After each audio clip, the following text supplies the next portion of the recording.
Hello बच्चों, आज के इस वीडियो में हम कक्षा 7वीं हिंदी पाठ 7 के सभी महत्वपूर्ण शब्दार्थ और बोध प्रश्नों के उत्तर पढ़ेंगे। इस वीडियो में प्रत्येक प्रश्न को पूरा पढ़कर उसके तुरंत बाद उत्तर बताया जाएगा।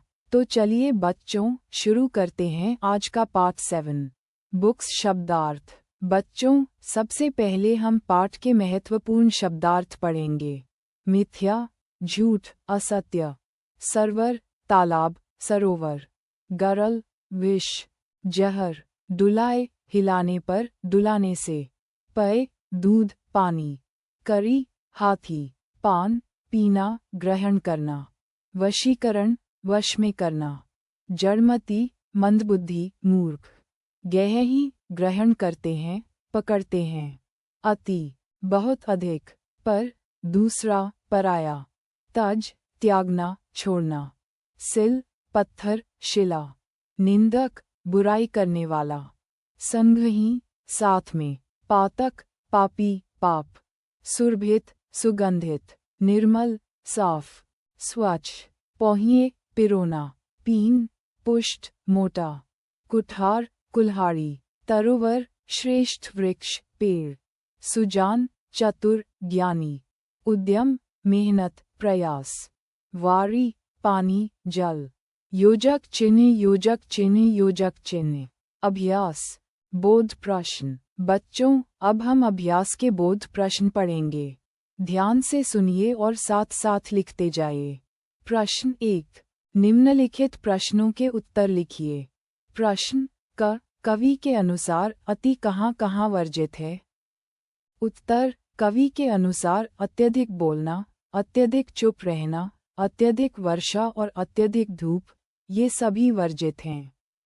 अब अगला प्रश्न ध्यान से सुनिए। प्रश्न ख, कबीर के अनुसार निंदक को निकट रखने से क्या लाभ है? उत्तर, निंदक को पास रखने से वह हमारी कमियां बताकर हमारे स्वभाव को साफ और निर्मल बनाने में सहायता करता है। अब बढ़ते हैं अगले प्रश्न की ओर। प्रश्न ग, ए के साधे सब सध से क्या तात्पर्य है? उत्तर, इसका तात्पर्य है कि एक मुख्य लक्ष्य पर ध्यान लगाने से अनेक कार्य सफल हो सकते हैं। बार बार भटकने की आवश्यकता नहीं होती। अब अगला प्रश्न पढ़ते हैं। प्रश्न घ, कवि तुलसीदास ने काया और मन की तुलना किससे की है? उत्तर, तुलसीदास जी ने काया की तुलना खेत से और मन की तुलना किसान से की है। अब अगला महत्वपूर्ण प्रश्न सुनिए। प्रश्न ग, संत हंस गुण गहहि पय से कवि का क्या आशय है?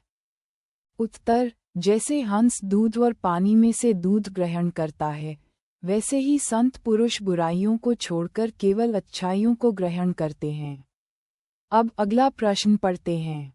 प्रश्न च, कवि वृंद ने सज्जन पुरुष के स्वभाव की क्या विशेषता बताई है?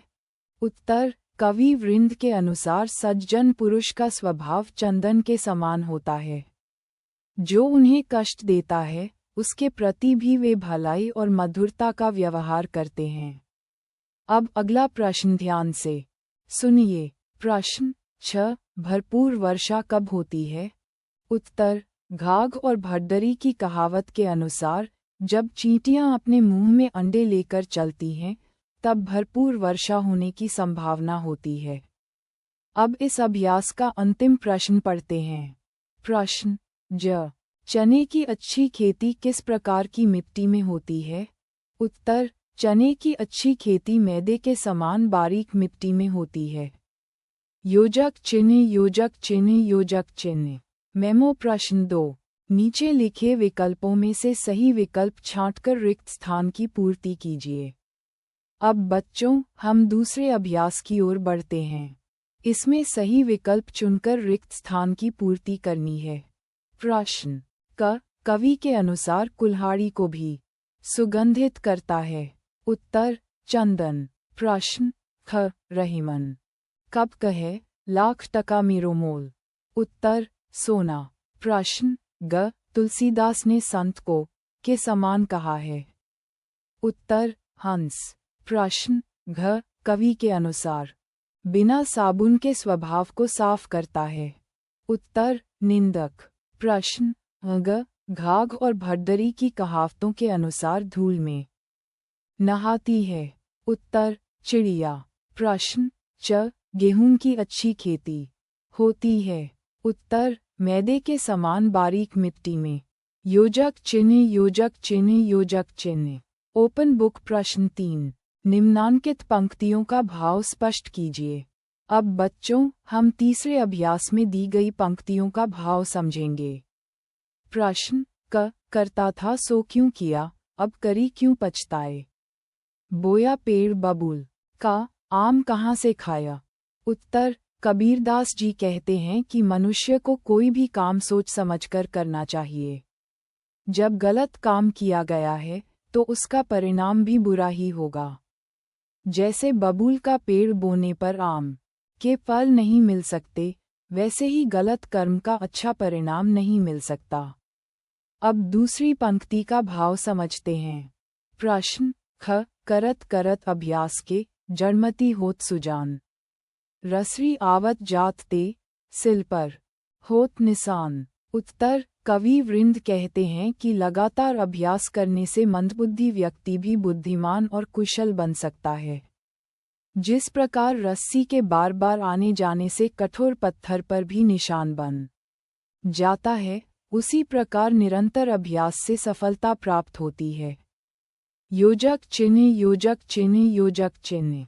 प्रश्न 4 निम्नांकित भावों के लिए दोहों में से उचित पंक्ति छांटकर लिखिए। बच्चों अब हम अभ्यास के अंतिम प्रश्न पर आते हैं। प्रश्न क महान पुरुष अपनी प्रशंसा स्वयं नहीं करते। उत्तर बड़े बड़ाई ना करे, बड़े न बोले बोल।